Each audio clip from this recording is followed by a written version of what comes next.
5 tonight, 4 teenagers being called heroes. A man is pulled from a burning home, and here's where the story takes an interesting twist tonight. One of the heroes saved the day not just once, but twice in the same day. News 5's Brian Hamrick talked with these teenagers. When 4 teenagers were passing by this house here in Georgetown, Ohio, flames were racing up the side of the building.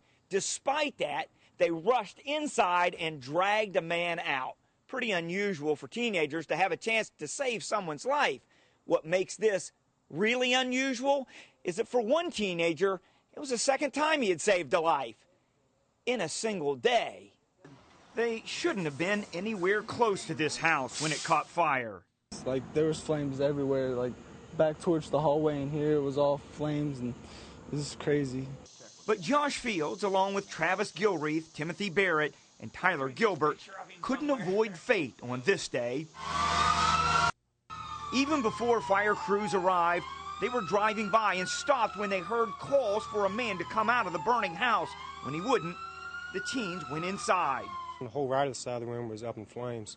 They dragged out Don List, a man in his 70s who was disoriented and severely burned but alive. It would have been the most dramatic thing by far that ever happened to any of the teens, if not for what happened about 20 minutes earlier. We're down 221 swimming at the dam. Like, before we jumped in, he told me that he hasn't swam in 8 years. Travis Gilreath jumped into deep water. He quickly went under. As soon as he jumped in the water, he was splashing around. He came up, and you could tell like he was just taking big gulps of water and stuff. In the panic, Josh Field had to fight his friend to get him to shore. Exhausted and relieved, they decided to leave the dangers of the swimming hole, but in less than 20 minutes, they were passing this house. A life-saving effort, something that happens once in a lifetime. Only for Josh Fields, it happened twice in less than a half an hour. Investigators still haven't pinpointed a cause yet, but at this point, they do not think that it was suspicious. Brian Hamrick, News 5.